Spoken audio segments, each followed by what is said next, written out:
And then Tony, it's like when he talks, he gets done, you're like, yeah, that's probably right. Usually. Or it's such a good point, he's such a good guy. I'm like, I don't agree with it, but I don't want to disagree with you. I want you to like me. That's true. So I won't go too harshly on you there. Yes.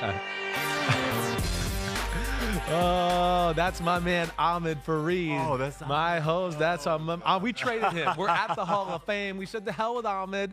Let's get Coach Dungy on here today for Chris SIMMS Unbuttoned. I really appreciate you coming and hanging out with us, Coach. No, this is great. Fun to be with you. We're going to have a great show tonight. Looking forward to kicking off the year. But hanging out and talking ball with you is going to be awesome. Good. I'm glad. Sometimes I've been afraid, sometimes I've been afraid to ask you on because I know I'm crazy. I say some crazy words and things like that. And I was like, I don't know, maybe Coach doesn't want to always be associated with some of the things I say on the podcast.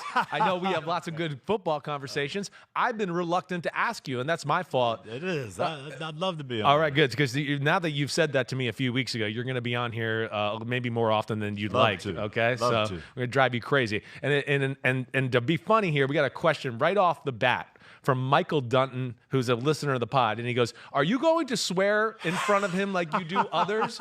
You really do need to clean up your language. So Michael is playing dad on me there. And for all those out there, yes, I have a horrible mouth, and it's really worse off air than it is on here. But yes, I feel guilty around Coach when I say swear words. And he actually always kind of like, hey, just be yourself, don't worry, and you're really cool that way. Well, I do. I don't. As a matter of fact, Mike Florio has made it his mission to try to find a player who's heard me swear before, and he hasn't been able to find anybody. I have never heard anybody say they've heard it, because I didn't even know when my dad was, back in the day covering #1 games and doing your games for CBS when you were at the Colts. I think he even delved into asking some players, like, he's had to have lost his temper in practice and said a bad word. So, hey, Michael, yeah, I'm going to swear in front of Coach today, all right? Not too much, but just a little bit, all right? Little business to pay here. By the way, we have a new YouTube page. You've heard us talking about this, me and Ahmed.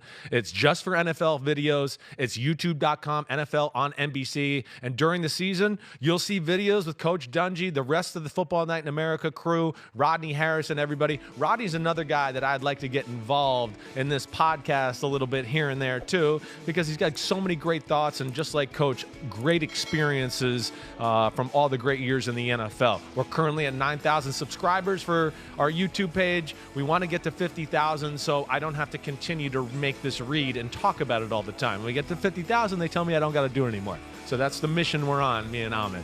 All right, I'm going to subscribe. You're going to subscribe? Please give us that 9,001. So we got one more added to the list. All right. Tonight, Hall of Fame game. Like you said, we're very excited just to kick off the season, see this. I got a chance to walk around the Hall of Fame with you yesterday, which was really special.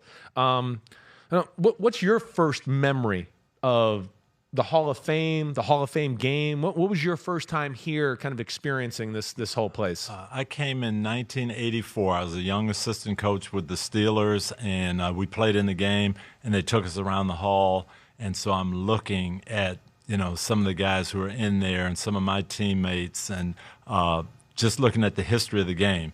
And my dad, when I was really young, the first game he ever took me to was Detroit Lions. We were from the Detroit area playing Cleveland Browns, and he wanted me to see Jim Brown play. Right. And I went in and looked at this bust of Jim Brown and saw the history, and it just got me hooked. It got you hooked. Awesome. Yeah. That was so you grew up in a household where your dad loved football, and you loved it at a very early age, and we're aware of the history. Yeah. I love talking history of the game with you. I really do. That was really a neat thing for me yesterday. I can't even imagine what it's like for you. I mean, I had a few people I knew in the Hall of Fame or played with. You seemed like, I don't know, every corner of the building there was a connection to you. I mean, the feelings, how does that, like, just to walk around and not only guys you played with, but you coached, like, what goes through your blood when you're seeing all that? Yeah, I played in an unbelievable era. Came to the Steelers in 1977 in the middle of that Steel Curtain dynasty, and 10 of my teammates are in the Hall, and my head coach is in the Hall of Fame. So that's 11 guys that I knew right off the bat that are in. And then as you and I were talking the other day, the era that we played in, you play against the Oakland Raiders, and they've got 8 or 9 guys who are in, and the Cowboys have 7 or 8 guys. So you're just reading the scouting report. Okay, Tony Dorsett, fast, quick, strong, all that. He's good. Right. But then as a Hall of Famer. But everybody was like that. And you played against the same guys over and over and built friendships and relationships. And to see that generation of guys go in was pretty special for me because I felt like I knew them. Right. Well, now I become an assistant coach. And I coach Rod Woodson, and he goes in. Right. And John Randall and Chris Dolman and guys that I coached as an assistant. And that's a really kind of a special thrill because you work with those guys one-on-one. Yeah, you you're feel hands-on. like, you know, I helped Rod become a pro. Right. Then you become a head coach and had a bunch more guys come in, Man, the you Bucks did. and the Colts. And that is really the thrill because then I was at some of the inductions and, you know, to see a guy get his ring and get his jacket and be there, it's a pretty moving experience. I was shocked to hear you say yesterday when we were walking around that you really were more proud when players of yours got in than even when you got in yourself. And I know you love football and you're extremely grateful to be in that. But, yeah, there's just that is it just what you're saying? Just the It's something. It's a feeling. I can't explain it, Chris. I got the Bucks job in 1996. Yeah. One of the first things I did is I called every player on the team and said, "Come in and see me." But I specifically got with Warren Sapp, Derrick Brooks, and John Lynch. Right. They were young players at the time. Sapp was being taken out on third downs. What? Derrick Brooks was playing over the tight end, Oh, getting my mauled gosh. by the tight end. Right. Lynch was a backup nickel linebacker. Oh my gosh. So I go to these guys and say, I watched you in college. I scouted you. I drooled over you when you came out. Right. This defense is perfect for you. John, you're going to be Donnie Shell. Derrick, you're Jack Ham. And Warren, you're Joe Greene. If you guys play like I think you can play, you'll be in the Hall of Fame. And I told them that in 1996. Wow. And I said, now we got to win championships and you got to help develop that character. But you will make enough plays in this defense to go to Pro Bowls and be in the Hall of Fame, and then to watch them one by one get their jackets and realize it was just a perfect storm. Right. And just to echo that, something you said about two of those three guys there yesterday that I also found fascinating. You dropped some nuggets on me yesterday where I was like, the great history things where I was like, whoa, you were an assistant coach with the Vikings. You wanted to draft Sapp and Derrick Brooks, right? And you were pounding the table there. 1995 draft. And you're going, damn, our division rivals at the time, they're taking the guys I want. I cried. You Chris. cried. I cried. Warren, we had the 11th pick. Warren should have been a top 3 player, Right. had some, Off-field off-field stuff, yeah. so he's going to fall. Denny Greene, hey, do some research on this guy. He might fall to us. I talked to coaches at University of Miami. I start watching the tape. We've got John Randall. I said, Denny, if we get this guy, nobody's going to be able to block us. And we couldn't take him the way it turned out. Right.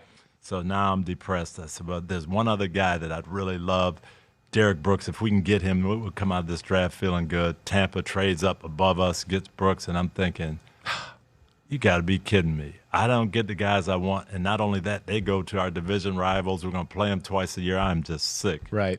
And about 9 months later, I was the head coach of the Bucks, and they were all sitting there with John ready to go. Man, good things happen to good people. That's that I think example that was the right Lord there. blessing me. No question. All right, a few questions I just got on like a little bit of the Hall of Famers that you've been around your life. How many of them in general, whether you played with the Steelers or the Bucks or the Colts, like as soon as you saw them just a little bit, you went, oh my gosh, these guys have Hall of Fame talent. Like, were they all like that? Or was there any that you went, oh my, whoa, he's like, I'm shocked he's developing into a Hall of Famer? Do you know what I'm getting at there? Yeah, most of the guys you see it right off the bat. Right away. Donnie Shell was probably the guy. Donnie was a linebacker, kind of rush defensive end who became a safety and kind of had to learn the position. But my first day in Pittsburgh, they put me on a bus into downtown. Hey, get off at the Hilton Hotel and you'll find your way. And I'm kind of walking around looking, and this guy comes up to me. He looks like he's 7 feet tall. He's got a cowboy hat on. He says, hey, I'm Mel Blount. Welcome to the team. And I said, these are corners in the NFL? He was like 6'5", 230.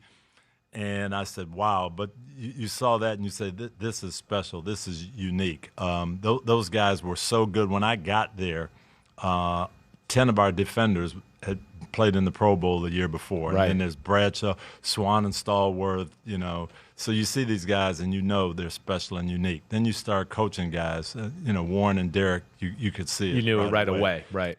No question. I was in Minnesota, you know, John Randall probably didn't look like it at the time. Right. He's an undersized guy and just high motor.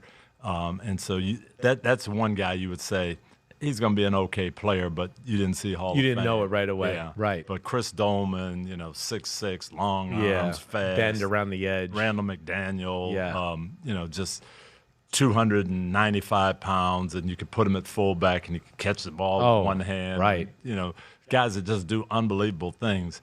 Yes. But I'll tell you that the thing that stands out to me about almost all of those guys and all the other guys that I know that are in the Hall, smart players. Yeah. You know, Right. very few guys who are just super talented, who don't work at it and don't know the game. You sit down and talk with any of those guys about their craft, and they know it. Yeah, you're. I think it was my most shocking moment as a rookie in the NFL. I was like, you know, Derrick Brooks was just the NFL MVP, but he was getting up there in years a little bit, and I was like, man, he's maybe not as physically gifted as I expect him to be, but oh my gosh, is he in the huddle calling the plays with me? Like he would call plays out in practice. Sapp was so aware of everything. Everything. I mean, people don't on. realize. I think people, and Randy Moss was this way when I was with him in Tennessee for a short time. Where okay, there's a little bit of an off-field image, but I don't think people realize how entrenched in the history of the game and the game that they really knew well. We're putting the defense in, and Warren Sapp, he asked me, you know, hey, John Lynch, he's lining up, and he's 7 yards deep. How's he going to get to this A gap in time? If I spill it. I said, how do you know where John Lynch lines up? No, but that was the type of mentality all those guys had. They wanted, if there was a problem, how do we fix it? I remember Denny Greene, when I worked for him, telling the story about Joe Montana. Denny came to the offense later on. He said, you know, they'd have different people putting it in every year. Mike Holmgren leaves, and Paul Hackett becomes the offensive coordinator. Right. So Paul's going to put 22Z in first play, and he's going to talk about how it's done and the coaching points. He said Joe Montana would have 4 pages of notes on 22Z, and he probably knew it better than Paul Hackett, but he wrote down everything Paul Hackett said because that's what you're supposed to do as the quarterback. Right, be an extension of the coaching staff there.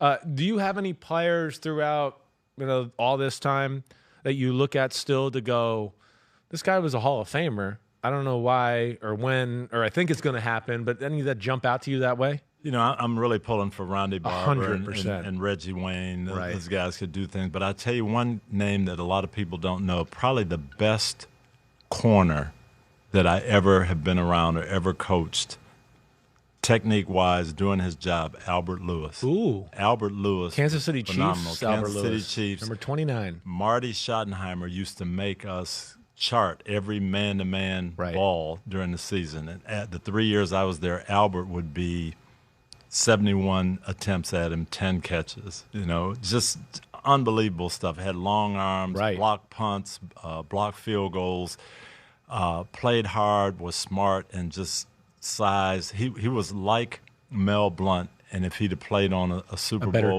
winning team, would have been seen that way. It's a shame that the team sometimes, has to do good to get guys notoriety. It's the hardest thing about football.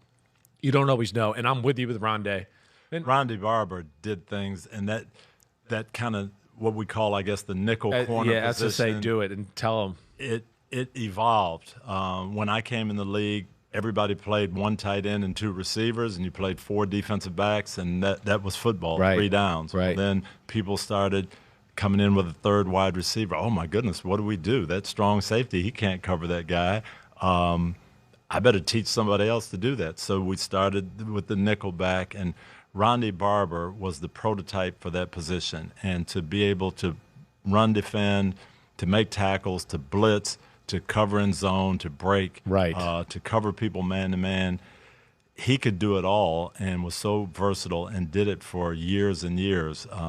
He deserves to be in the Hall. I'm with you there. It's really, I mean, I think you're saying he kind of invented the position. I mean, right, from what we see now. I mean, that's I think everybody's looking for that. Everybody's looking for that guy. Exactly right. Every draft, every free agency, we need the guy that can do multiple things for our defense. And Rondé was the first to do it, and he did it at a really high level.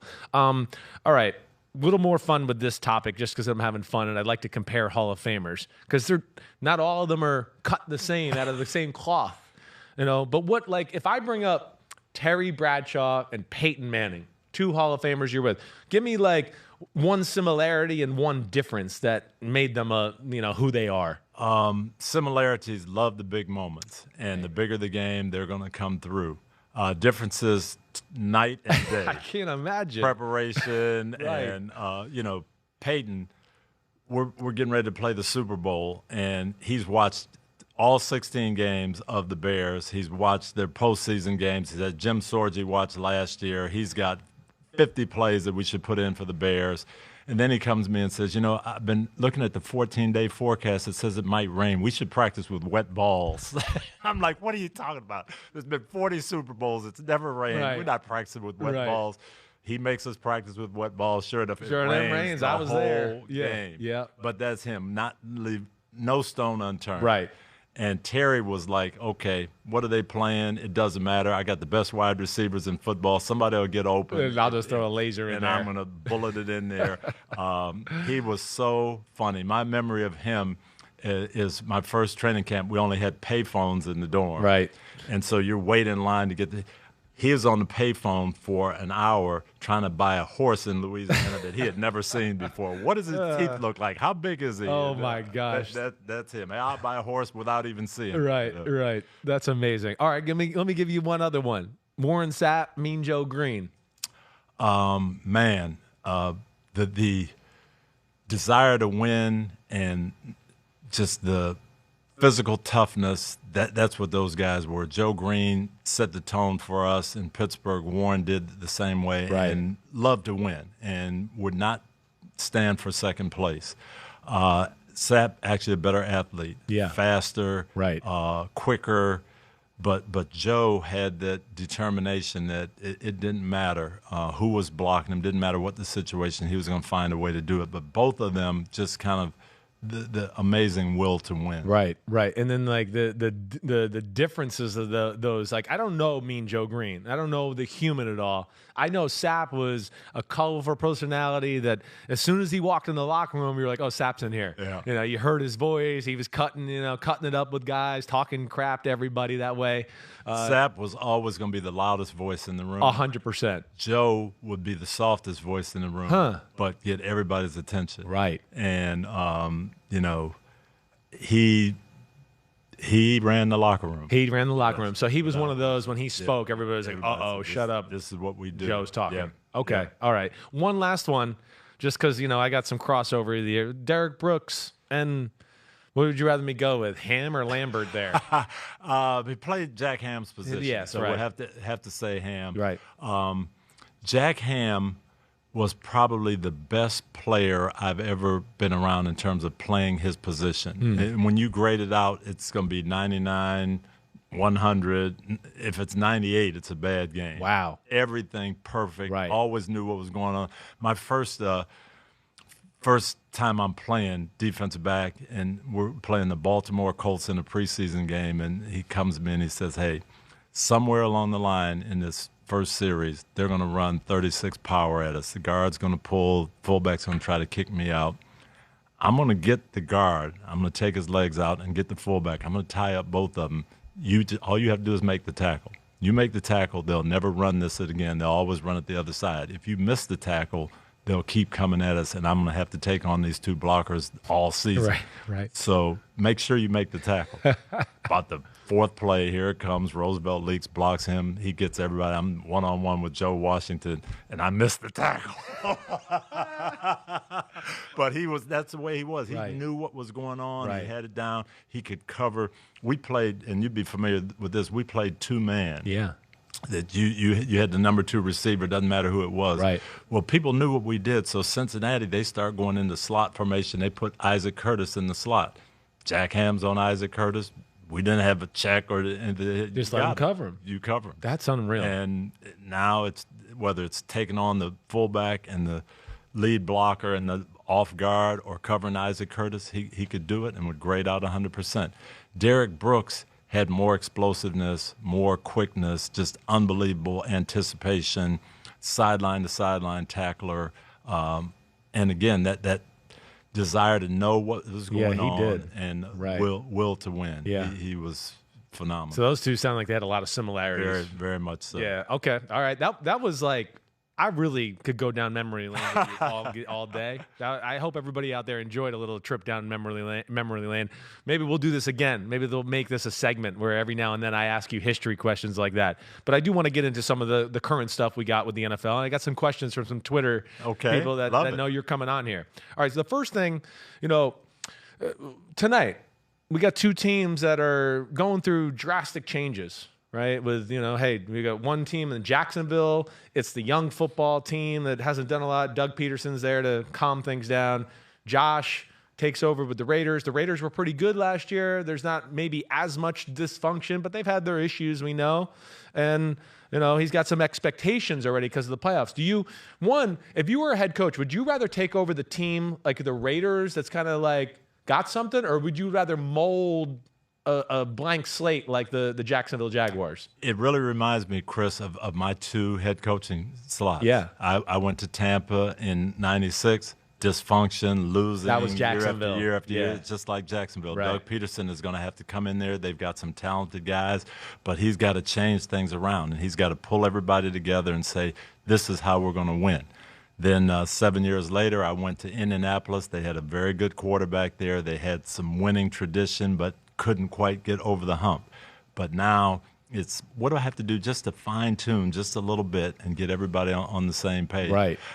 There was nothing more satisfying than that Bucks time. I thought you might say that. 1996, hadn't won. I go in, talk about how we're going to win. Derrick Brooks comes out after the meeting, comes into my office and said, Coach, I lost more games last year than I've lost in my whole life. You got to talk about winning. Forget all this character and off-field stuff. I said, well, Derrick, that is how we're going to win. And then he became the spokesman for that.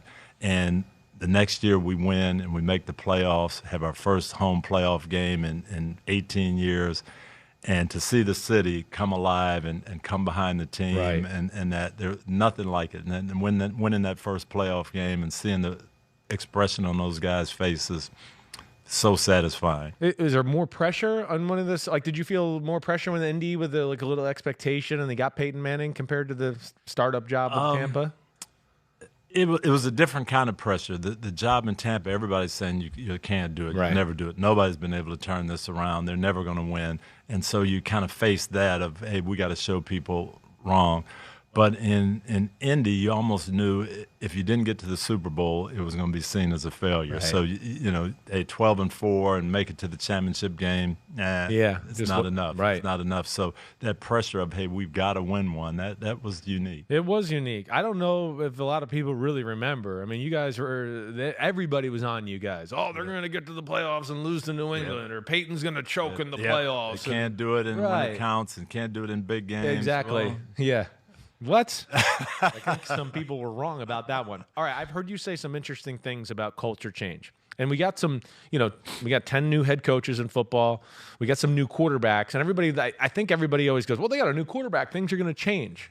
And I know you don't feel that way. And I want you to kind of rattle off why. Yeah, I know we're going to talk about these coaches tonight when we do the game. Right. And Doug Peterson, boy, he's got the #1 pick. And what's he going to do with Trevor Lawrence? And can Josh McDaniels get Derek Carr to the next level? Yeah. And everybody thinks they can, and their track record says they can. But to me, and I tell owners this all the time, that's not why you hired the head coach. Yes, sure, he's going to do that, and he needs to do that. But you may not win, even if he gets the quarterback playing well, if you don't build everything else around it and change things around. I came to Tampa. We had Trent Dilfer. He was the 6th pick in the draft.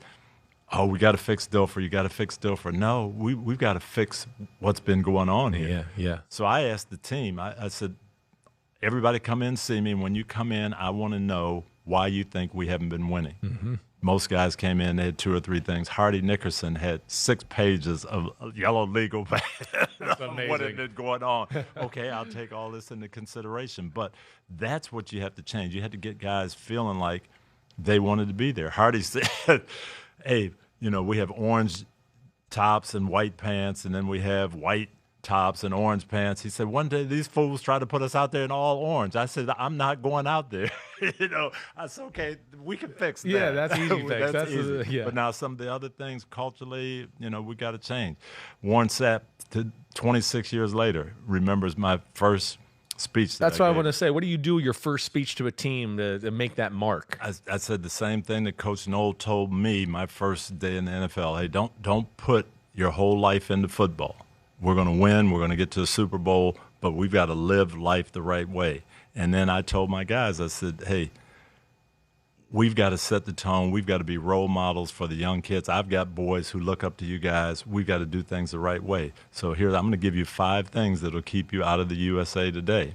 And if you have a problem, you get in trouble, and none of these 5 things are there, I'll back you up. But if you'll avoid these things, we'll avoid 90% of the problems.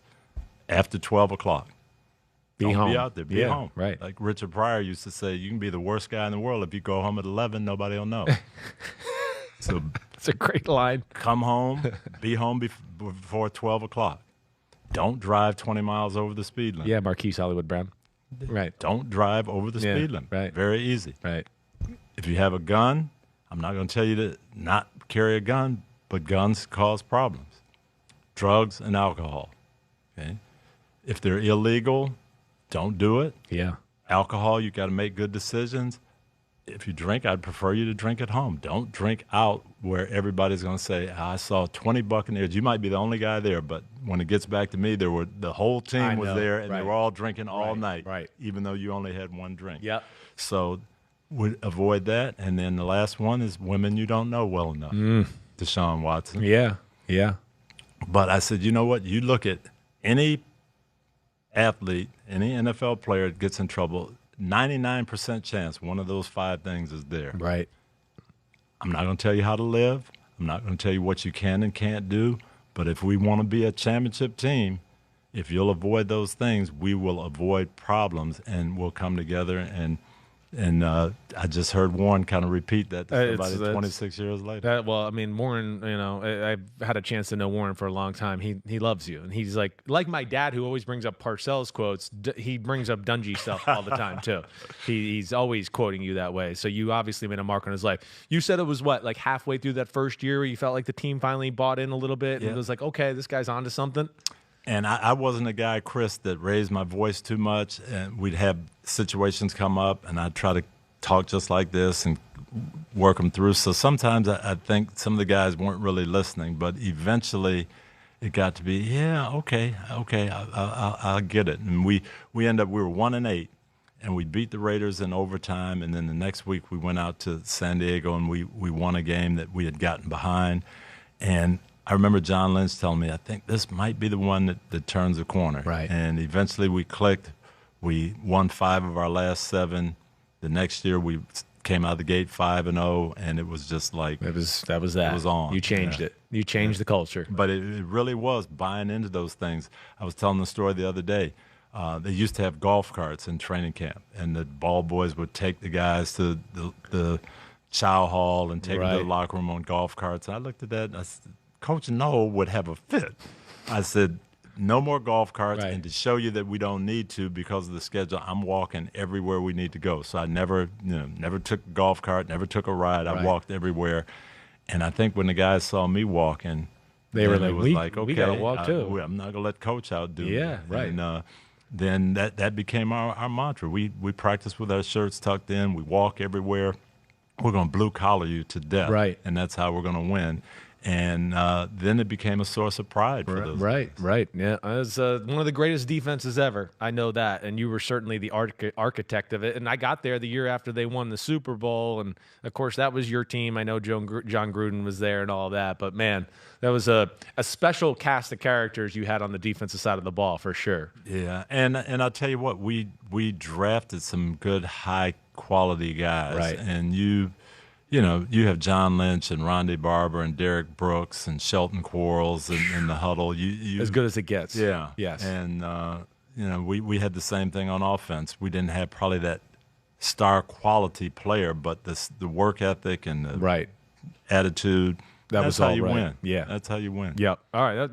That's coaching right there. All right, and now I want to get to some questions just because I know people are excited, and I want to rattle off a few because I think we picked a few good ones. All right, at Tomb Raider 47042. All right, he wants to know, Coach Dungy, how did you handle younger players that were new to the money that the NFL pays? Did you get involved being a mentor, or were you just a football coach? No, absolutely. When I started coaching, Chuck Noll hired me. I was 25 years old, and I said, "What is my job? What am I supposed to do? I've never coached before." He said, "Your job is to help your players be better, help them be the best they can be." Right. And he meant on and off the field, and so I always felt like that was my job. I wanted to help them grow and help them learn the game, but help them learn about life. And I know Derrick, one of the things he talks about is in the first meeting, I said, hey, we got to get involved in the community. We got to be part of making Tampa a better place to live. Well, he took that on, and he's got a charter high school now, and the best there is. Unbelievable stuff. Work Done comes the next year, and he's building they're saints homes for single moms, and just Lynch has the foundation that gives scholarships to young students, and 25 years later, guys are making a difference in the community, and that was part of it. Yes, we're famous. Yes, we're going to make money. Yes, we're going to win Super Bowls, but are we going to make Tampa a better place to live? And that was always how I tried to approach it with guys. Yes, you're going to make money. You are going to get some benefits, but you got to give back. Did you ever push it on the veteran players to be like that with the younger players? Absolutely. Yeah. Again, that would be my first meeting talk. Hey, veterans, you have to lead, and young guys, you have to follow. Right. Now, okay, Chris, you're a vet. If you lead the wrong way, you're going to have 20 people following you because I'm going to make these guys follow you. Yeah. So it's up to you to lead the right way and take that on. And fortunately, we had veterans that took that seriously. Definitely did. I know. I mean, it was apparent to me when I got there. Brooks, Rondé Barber, Lynch. I mean, they were. I was in shock of how professional they were all the way through. All right, we got one about coaching defenses today from a Doubtful Dicky. Okay, that's his name. It's very creative. All right. Have restrictions on training camp, OTAs, and pace of roster, turnover, hurt defensive communications on the field. How would Coach Dungy improve communication on the field to combat this? I don't think it's hurt the communication as much, but I think it's hurt technique and skill level. Everything is set up for the offense now, and we want to see points and scoring and excitement. Drives us crazy on Sunday. It does. Yeah. It does. But it's hard to practice half speed on defense. It's hard to get your technique down. And offenses have the advantage. Offense, the quarterback, Peyton Manning can take 10 guys to Duke, and they can throw every day and practice and hone their skills. Right. How do I get that same thing on defense? No, I need training camp. I need practice time. Mike Tomlin told me a couple of years ago, I'll never forget it. He said, the problem we have now with the rules and what we can do, if you have a problem on defense during the season, you really can't get it fixed because you can't practice hard enough and fast enough to get that fixed. Right. You got to have veteran players, and it's harder for the young guys to understand things. So that's why I think you see a Buffalo say, hey, we're going to trade for Von Miller. Right. That's easier than let me try to develop some young guy and bring him on. Right. And hey, we need this. Let's go out and get it on defense. Right. Okay. That I know. So I think the rules and the way they do it is very hard. You better be able to communicate, given that defensive player have the the microphone, ability to have the mic in his helmet. Right. That has helped. I argued for that for years. So that helps communication a little bit, but most of the stuff is done to help the offense. Man, it is. It's such an offensive league, and it's hard to really work on the basics of defense like you're talking about. I mean, we talk about it a lot on Sunday. You don't get the tackle. So how good can you be at tackling if you don't get the tackle until it's a real game? And then you get yelled at for I didn't tackle the right way, and you're like, well, I haven't practiced it.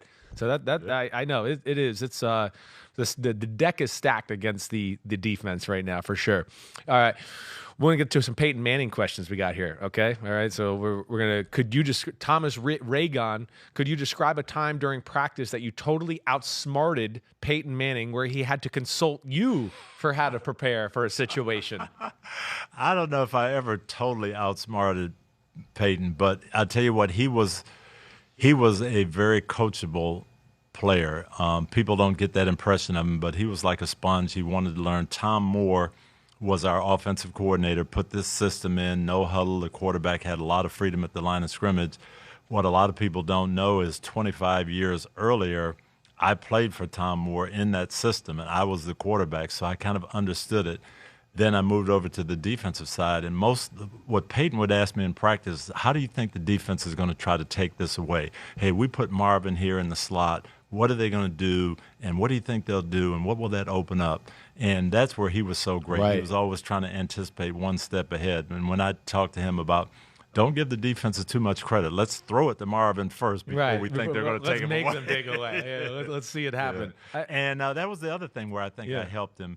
A lot of offensive coaches, as you know, think, well, we can't do anything twice. If we do this, they'll certainly adjust to it. And I would say, okay, now we called 60 H-dig and we hit it. Don't be afraid to call it again, because you know what? It might just be a chink in the defense that they can't handle, or you can see how they adjust and go to something else. But let's not just say, "Oh well, hey, that was plus 15," and I never understood don't ever come that. back. Right, like the old Mike Martz philosophy. I would just go to the next play and keep calling plays, and you're like, "Well, man, the last 3 we called, it just went for 80 yards." We played the Patriots one game, and they were going to the opening game of 04 season. They weren't going to let us throw, so they played this 3-4 umbrella defense, 2 deep safeties, and we ran 14 gut, which is just Edgerrin James. Right up the middle. Up the right guard. Right. And Peyton called it 12 times in a row. Wow. And we were just +4, +3, +6, +4. But on that drive, I kind of said, man, I helped him. Yeah. He didn't feel like we got to do something else if we can't stop. You never messed with him in practice or gave him anything. I tried, but he's all over usually it. one step ahead. I can still, going back to my dad and just when he was covering you, that I do remember him coming home and just being like, man, it's amazing how much – it's Coach and Peyton talking in the middle of the field about something, about how they want to approach a game. I used to run the scout team, and your dad would come on Fridays, always, with the broadcast booth. So he'd see the Friday practice. Well, Wednesday and Thursday, you're scripting things, so you want to see. Well, on Fridays, we'd have a move the ball period, just, hey, put it down and simulate some drive. Right. I'd be calling the defenses and trying to get him and see what he's going to adjust. But he'd want me, hey, what do you think? Ed Donatell's going to do in this situation, and I would try to do it for him and try to prepare him. Yeah, it's amazing. It really is. And we got one more question from at John Yonahan here. Love you, Coach. You're one of the greatest. How much does a defensive-minded coach get involved with the offensive game plan, and vice versa? And I think a lot of people, like, the perception is that you coach the defense and Peyton Manning and Tom Moore just did their own thing on the other side of the building and figured that out. Talk about that relationship. No, farthest thing from the truth. I try to stay in the middle and work on both sides, but really I would go in and say, hey, here's what I think their defense is going to do. Here's where I think they're weak. Here's where I think we can attack them. So almost like a scouting report. Yeah, like, I try to give them a scouting report, right. and you guys will come up with the way we're going to attack. Right. But for me, it was always, and what I told Peyton when I first got there, we've got so many excellent skill position guys, and we're so good. If we don't shoot ourselves in the foot, if we give ourselves 80 plays, we're going to average 6 yards a play. We're going to get 450 yards during the game. How are we not going to get to 80 plays? if we have penalties and we get to 3rd and longs and we punt, if we turn the ball over. If we're careful with the ball and we're careful with how we do things, we'll get 450 yards a game. And that philosophy and that thought process, once we got to that, and Peyton, it took a couple of years, but I think my 3rd year there was his 49 touchdown, 9 interception year, and that's when I said, you know what, we're going to be tough to handle from here on out. No doubt. Yes, you were. I want to dive back into just the story again you told me yesterday, because we're here right now and we're on the subject. But Peyton Manning doing his thing at the line of scrimmage and calling all these plays. Nobody had done that in the NFL like that, other than maybe Johnny Unitas back in the day. It was an old school quarterback thing, right? So when that happened, I mean, I was in the league, I was in the league, yeah. And I mean, people were like, well, I would never let my quarterback have that much control and all that. And you told me a tidbit yesterday, because I asked you, I go, Coach, how'd you kind of come to the realization of, hey, I'm just going to let him kind of control things a little bit, and just tell the story you told me. 1973, I went to University of Minnesota. Tom Moore was our quarterback coach, and we put this system in 1973. I had no idea. I was the quarterback, and everything was called at the line of scrimmage, and he taught you how to read defenses and go to the right play, and Tom would signal in 3 or 4 different things that you had the option to go to, but at the end of the day, you looked at the defense and you called the play. I got to the NFL in the late 70s, and a lot of the quarterbacks were still calling their plays. But it changed. I think Tom Landry was the first coach to kind of send in the plays. He did it and had success. Everybody started doing that. Well, now you get these college guys who had never called the play before. They didn't want to call the plays. Just let me execute. Offensive coordinators saying, hey, I'm calling the plays. So it vanished. That part of it vanished. And then Tom got Peyton, and Peyton, being an old school guy and knowing what Archie went through to prepare, he wanted to take that responsibility, and he felt good about it. Tom felt good about giving it to him, and it just seemed natural to me. And you were good with it. We had done it, and I knew how much time the quarterback was going to spend in those meetings. He and Tom and I were thinking the same way. I mean, I could sit there on the sideline and see the defense. I know what he's going to go. Yeah, right. I know what play he's going to call. Yeah. That's what you want. That's what we got. And Peyton just did it. He didn't have to have the coach in his ear. Yeah. You guys were so annoying to prepare for. You really were. Because it was like your defense was fast as hell, and you were always like, man, they're not going to make one mistake, and you know where they're going to be at. And even though we know kind of their defenses, it's going to be annoying to get plays. And then the offense was like, I always was doing scout team Peyton Manning, and yeah, it's like our coaches they always thought oh, I think we'll be getting this formation, he'll do this, and I want to be like, you have no freaking fucking clue what he's going to do. He's going to have something else for you tomorrow, okay? I laugh because Bill Cowher and I had coached together in Kansas City, and then we played Pittsburgh on a Monday night, and Bill said, this is ridiculous. We got an extra day to prepare for you guys, and it's just a waste because you only run 2 defenses, and you line up in the same formation. You never go in motion. There's nothing to practice. Right. Yeah. Well, yeah. You might not. You got to figure something out. I know that. I know. Any offense I was involved in never had any success against your defenses. That's for sure. All right. There's a little current day. You just brought up his name, Mike Tomlin, who we're both huge fans of because I was with him in Tampa as well. He's one of my favorites in all of football. At Southside Doc wants to know, how would Coach handle the QB competition in Pittsburgh? I think you let it play out. And I'm a big believer. I talked to Peyton a lot about his early years, and he is adamant that if you got a good young quarterback who's mentally tough, you got to let them play. Let them go. They're going to grow from playing and experiencing things.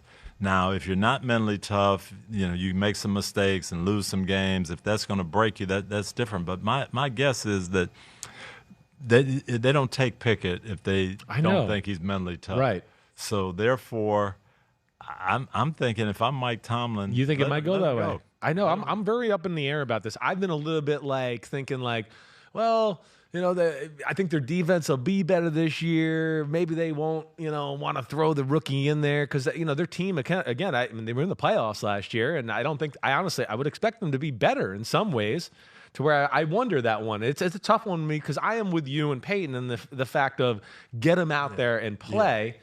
But you bring up a great point because Peyton's first year they're 3-13, right? So and it wasn't the same team as the Steelers team. Right. I think you and I would agree. Like there's some potential in that defense to get their form back, and with Brian Flores being there too now, to where you go, I don't think they're going to be in the 20s this year. I would be shocked if that happened on the defensive side of the ball. But by the same token, you take a good, solid young quarterback and you put him in and say you don't have to Mac Jones. Okay, you don't have to make every single play. We're going to win games in a lot of ways, and you just grow, and we'll grow with you. Take care of the you can football. still win games, and let that guy grow and right.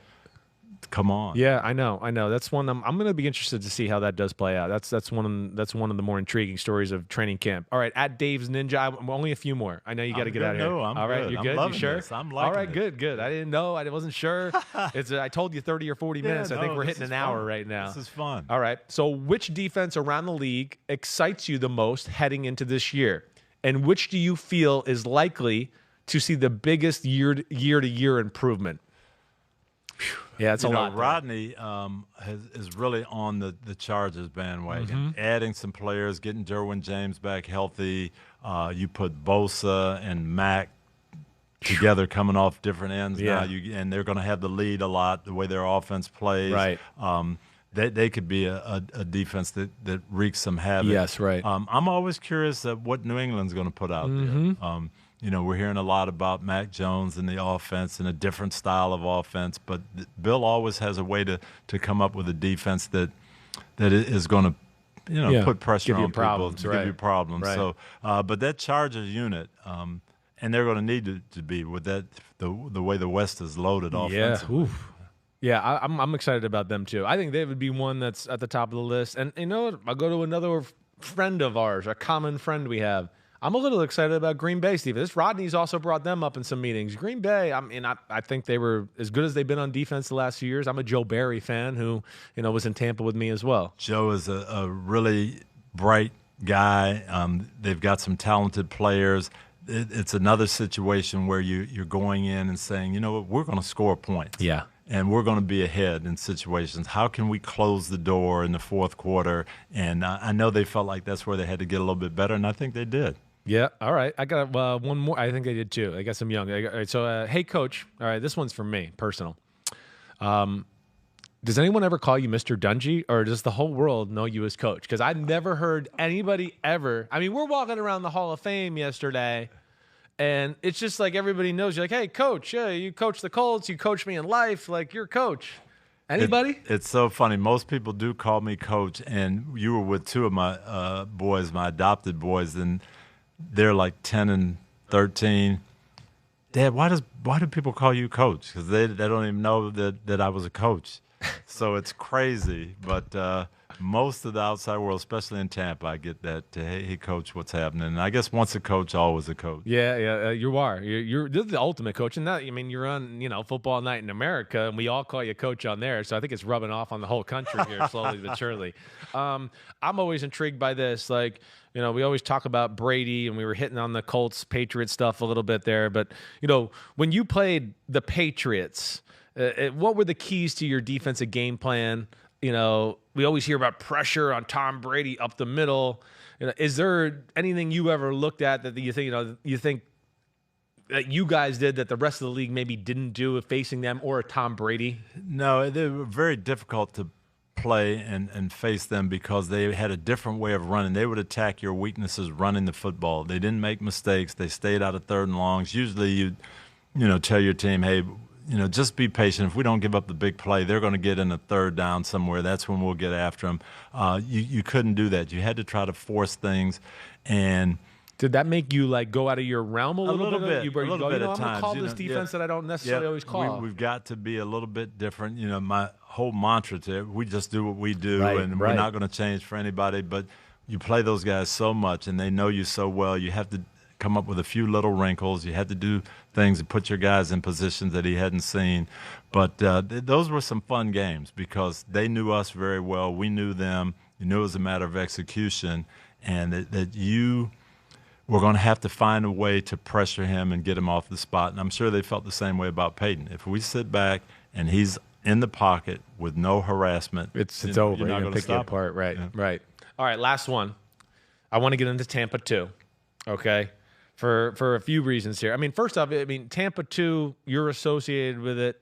You know, you're one of the original architects. I even give you a lot of credit for Seattle 3. Like, in a lot of ways, because it came from Tampa 2, it did. And in a lot of ways, it's 3 deep, 4 under, except they just lined up differently and didn't have the running back. I mean, the middle linebacker running down the middle. But I would love to. The Steelers ran Tampa 2, but then in the '80s, when I'm watching my dad and early '90s, like I never heard of Tampa 2 until you got to Tampa.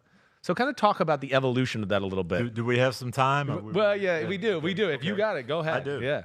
Here's how it started. Yeah. 1972, Bud Carson comes to Pittsburgh as the defensive coordinator for Chuck Noll. And he's coming from Georgia Tech in college. And at that time, it was a lot of wishbone. It was triple option. And he had this defense where he wanted the corners to help and take the pitch. So the corners had to play the flat. They took the pitch if it was the option. It's amazing. And that's where it came from. So he puts this 2 deep, corners roll up, safeties are back. He puts it in. Nobody had seen it in the NFL. Quarterbacks didn't know what to do. What do you do? This is crazy. They're throwing interceptions. The defense flourishes. Because back in the day, if one corner was rolled up, the other one always had free access. Just threw it to the other side. Right. Throw away from the rolled-up guy. Everybody played 3 deep, one way or the other. Just figure out if you saw a rolled-up guy over there, you're going here. Right. So they have success with this. Well, now Coach Noll gets the idea, if we're going to play this, we don't need these little 5'9", 170-pound fast corners.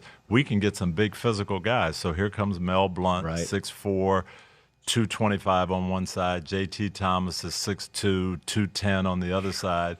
And there's the rules at that time are you can hit these guys as often as you want, as deep as you want until the ball's thrown. You can push them into the first row of the stands. Mel is throwing people out of bounds, and they're elbowing receivers in the face mask as they come on. There's no such thing as blow to the head or anything like that. Right. So we got these physical monsters playing corner now, and receivers were, I don't want to say scared, but they were scared. Yeah. And so that became the MO, and that our scouts are looking for physical corners and big guys, and they were looking for safeties who could cover half the field and run. And so we came up with this different style of defense, and it won 4 Super Bowls in a decade. But there weren't a lot of people who played it, not a lot of people who believed in it. So Coach Noll kind of retires. I move on. I learned it there as a player, coached it for him, and then I went to Kansas City, and Marty Schottenheimer, well, cover 2, we'll mix it in there a little, but nobody really believed in it. So in 1992, Denny Greene hires me as the defensive coordinator, and Monty Kiffin was the previous coordinator, but he stayed there as the linebacker coach. So I come in, and Monty said, tell me about this cover 2. What are we going to do here? I've never played this before, and I don't know how it's going to fit in. So we sit down for about a week. He's telling me the run fronts and what he wants to do with Dolman and Randall and how they've done it. And I said, well, we can make this work, and here's what to do with the coverage. So we put it in. We have some phenomenal defensive stats for a couple of years because, again, people hadn't seen it for a while, and we've got this front 4 that's unbelievable, Dolman and Randall, and so we have some success. Well, then I go to Tampa as the head coach, and Monty says, I need to come with you. And so Monty comes to Tampa, and as I mentioned, we've got these kind of tailor-made guys there already. You're going, them Brooks and Sapp, who I wanted, they're here. And Lynch, who we wanted. So now we put it in, and people hadn't seen it for a while. We started to have some success, and all of a sudden it becomes Tampa 2. And I tell everybody, I joke, if you look at Derrick Brooks's playbook, it's verbatim 1973 Pittsburgh Steelers. Verbatim. Is that right? All we did was change the title and who it is in Tampa, weak side linebacker.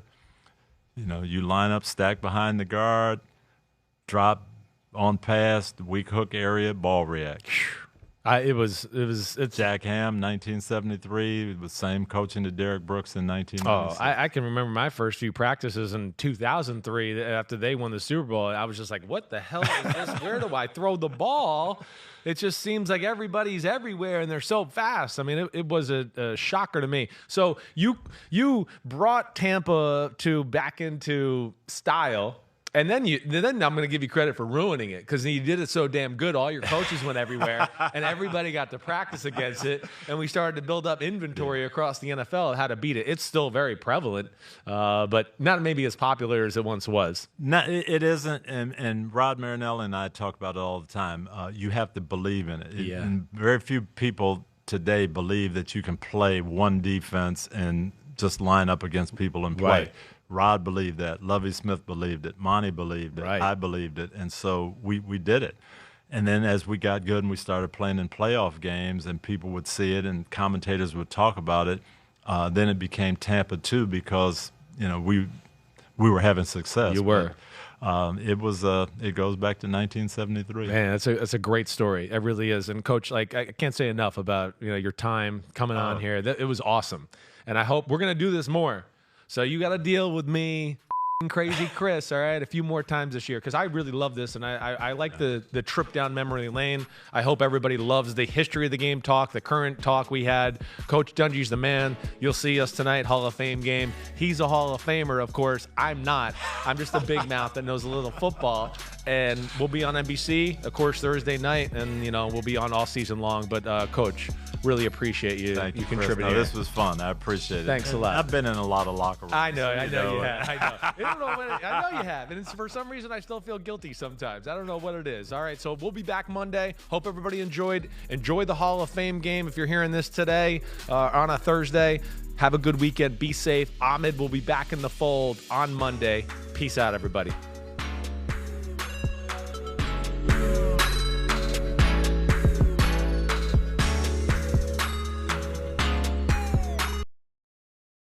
Hi, I'm Mike Tirico, and thanks for watching. Make sure to hit subscribe for the latest news and highlights from NBC Sports.